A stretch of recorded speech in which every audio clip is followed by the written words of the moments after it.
Good evening, viewers. Hello, and today I'm going to discuss about marriage. Marriage, how to see it in astrology. We have a lot of videos जहाँ आपको दिखाते हैं marriage ये खराब हो जाती है ये अच्छी हो जाती है. But what I want to tell you is the basic principles of astrology by which issues of marriage happen. Now, which are the planets and which are the houses? Which are the first basic things which you should see for astrology when you're talking about marriage? When we talk about marriage, the most important planet, the one most important planet is Venus. Venus is one planet which governs marriage. And I say Venus governs marriage both for male and female. दोनों आदमी और औरत के लिए Venus is a very important planet which governs marriage. Now, which are the houses which govern marriage, by which there has to be an interconnection for marriage to happen? That is, and the houses are 2nd, 7th, and 11th. 2nd is the house when you start a family. When there is a kind of a togetherness is there. You're eating food together. So I say 2nd house is very important, which is very important. The 7th house is partnership, and 11th house ki marriage se fayda hota hai, gain from marriage. So 2, 7, and 11 are the three houses which you have to see for marriage. When you see the three houses, and there has to be an interconnection for the marriage to take place. Now, when you have to see the interconnection between the Lord of the houses, number one. Number two, Venus, is it being in relation with these houses? There has to be, it is the catalyst. Venus is the catalyst. Even in a case, if it is not even the lordship of 2, 7, 11, Venus is a very important catalyst for marriage to happen. Then we see the planets which are there, placed in 2nd, 7th, and 11th. Then we also see the dispositor of the lords of 2nd, 7th, and 11th. Right? And if the relationship is made between the houses, lords, their dispositors, and Venus, as I told you, is the catalyst, is very important. And then the other chart we always look at is the D9 chart. The Navamshko is very important, where again you have to see that the lords of 2nd, 7th, and 11th of your D1 chart, how are they placed in the D9 chart? That is a Navamsh chart. Finally, when the marriage will happen will depend upon Dasha Bhukti and the transit. Right? So that is very, very important. That is how basically, if you consult me, if you talk to me, I can go more in details of this. But basically, what I'm trying to tell you is pointers on how to look into the aspect of marriage. I've heard a lot of videos where people do talk about marriage, but they don't tell you the basics. Now here I'm telling you the basic. Remember houses 2, 7, 11. Remember the lordship of these three houses. How are they placed in Navamsh? You will get an idea as I discuss about various other aspects of marriage. Why I say that how they are placed in Navamsh, you have to see. There has to be a relationship between 2, 7, 11 for marriage to happen, or they get connected in some way. That is, the dispositor should be together somewhere. The lords of the houses should be there together at some points. And then finally, what decides marriage is, again to repeat, is the Dasha Bhukti, and more important I give is the importance to transit. It is Jupiter which excites, which gives you when it excites a combination which is there, it gives you a hope that marriage can happen, and Saturn fulfills it. So whenever in transit Jupiter and Saturn, excite the combination and energize the combination of marriage, which happens to repeat again by the lords of 2nd, 7th, and 11th, the planets there, the dispositors there, the lords where they are placed, and the dispositor of those planets. So these four things you have to see. and then again the Dasha Bhukti, which is there, and finally the transit, which is there, in which a lot of importance is Jupiter to Saturn, Jupiter and Saturn, and also timing will also happen by looking at how Venus is being aspected when Jupiter and Saturn are transiting. So this is like the basic, but let me, come to other things. So marriage is 2, 7, 11 and Venus. Remember this code and key. If you have to look at dowry, if there is a relationship of 8th house also with the 2nd, 7th, 11th, 8th house, when I say 8th house, that is prime, but other things which I have explained is also there. When there is a relationship of 8th house with 2, 7, 11, there will be a demand of dowry because 8th house is connected with dowry. The marriage will end up in a divorce if there is a connection between the 1st house, the 6th house and the 10th house. The 1st house is the 12th to the 2nd house. It negates the 2nd house, that is family. It is 6th house is 12th to 7th house. It negates partnership. And 10th house is an important house, but it negates 11th house. So whenever 1, 6, 10 are together, and even if there is a connection of 2, 7, 11, you have to see how strong and how weak is the combination as compared to both between 2, 7, 11 and 1, 6, 10. Now, if the lords of the house of 2, 7, 11 in the Navamsh house go into the 1st, 6th and 10th house, you can see that there will be a problem in the married life. So you have to see the lordships in 2nd, 7th, 11th, and are they connected with 1, 6 and 10? And if there is a clear-cut combination, the 1st and 6th, 10th houses, 1, 6 and 10, they get into play and they're connected. And Venus is not strong. Jupiter is average. There will be a divorce or even no marriage. So these are planets which are separative planets as far as marriage is concerned. Now, love affairs, platonic relationship, we say flirting. The house which, talks about flirting, love affair, relationship is 5th house. 11th house has to be there because it has to promote. I mean, if you want to flirt, you want to have a relationship, want to go around, etc., etc., the 5th and 11th connection will give you platonic love affairs or relationships. So that is what happens with platonic relationships. Relationships which are more than platonic, which become physical in nature, will have 5th house. 5th house is house of love, house of relationships. You have 8th and 12th connection also. Whenever 5th house is connected with 8th and 12th, it leads to a physical love affair. It is more than a platonic relationship because 8th house is, a house which governs physicality, which governs other things, and 12th is, pleasure of bed. So 5th, 8th and 12th have to get connected if you need to have a love affair, and which is, what in the today's sense, love affair is there. Remember one thing I want to tell you here, and I want to correct myself also. 5th, 8th and 12th, when they are together, it will lead to a love affair which is scandalous in nature.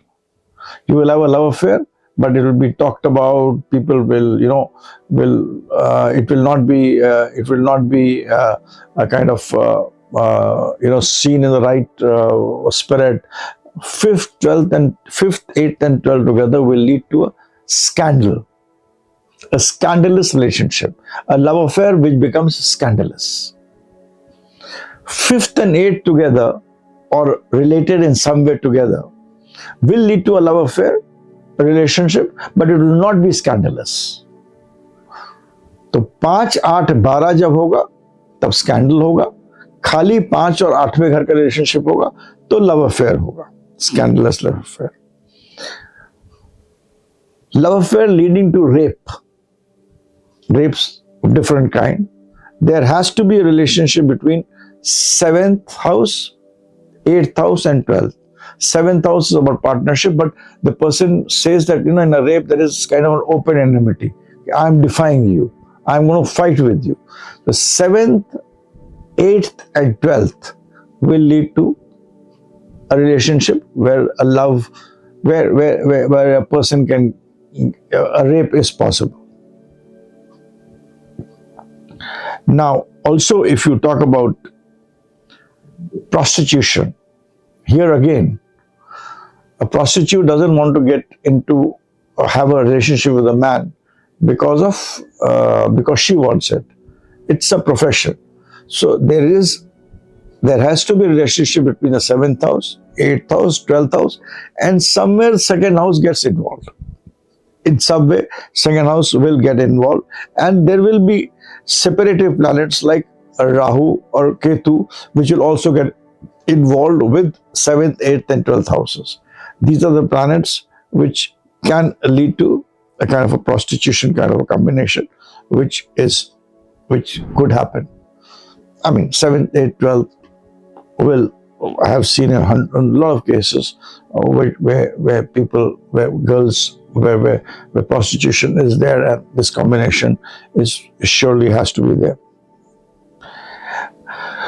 We also have a concept of call girl. Now, in the call girl concept today, there has to be combination of third house is you talk, you call the girl. Fifth house is, there is some kind of love affair relationship, which is their love affair or lust, whatever you call it. 8th and 12th has to be there because, the girl is not coming because she wants to do that business. So 8th and 12th has to be there. And then there will be 7th and 11th. 3, 5, 8, 12, 7 and 11. This combination, if there is a connection between all these planets together, you will have call girls.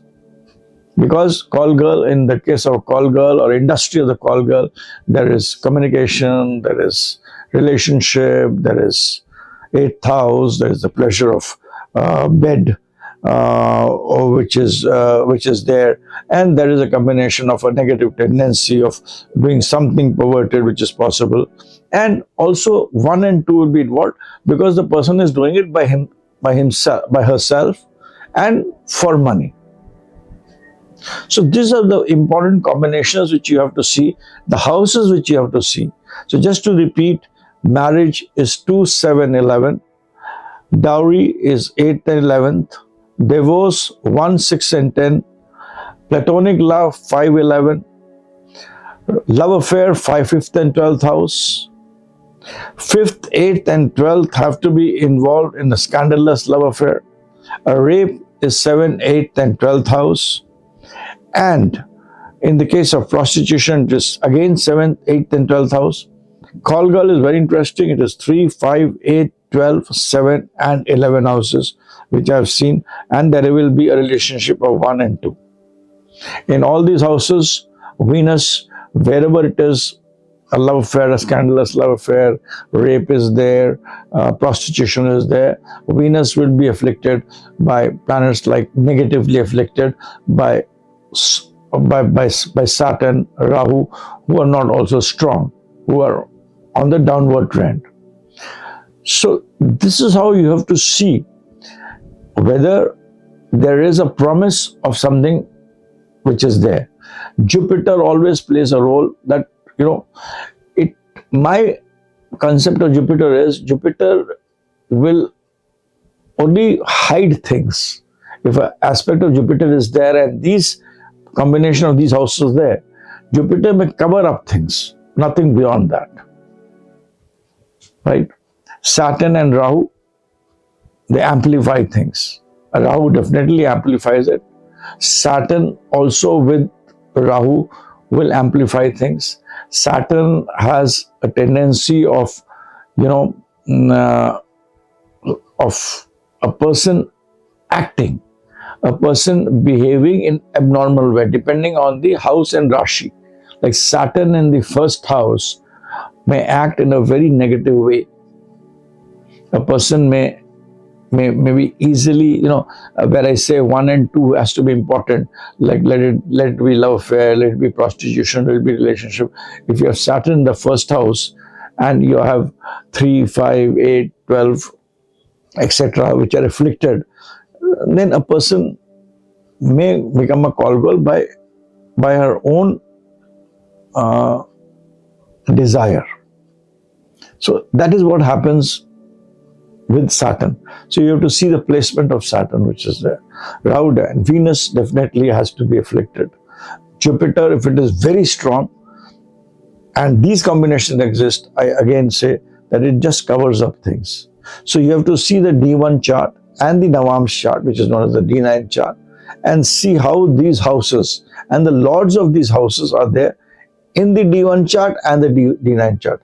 If a combination is there, then we further investigate into other things before making a prediction, and that is Dasha, Bhukti, your dispositor. You go into the nakshatra also, and a lot of other things before actually coming to a conclusion. Events would happen with a vector which happens with the Dasha Bhukti as well as the transit. That is, when the Dasha Bhukti and the transit, they cut, and they cut at a particular point, the event will happen. So this is my video which I was trying to make, and I hope I've been able to do some justice in this little time which I get. I mean, in terms of making the video, or you're listening to the video, and considering the science of astrology is so vast that, before seeing anything, look at these houses, their combination in D1, D9, and then stop. And then you should know astrology much more than, the snapshot astrology, which we try to predict. With this, I end my video, and I hope you have liked it. Any questions? WhatsApp message 9818733000. Any consultation you require, 9818733000 is my WhatsApp number. My website is shankerstudy.com, where the theme is that astrology tells a lot of things, your mindset, but there are a lot of methods by which we can control ourselves, and that is something which is to do with your inner self.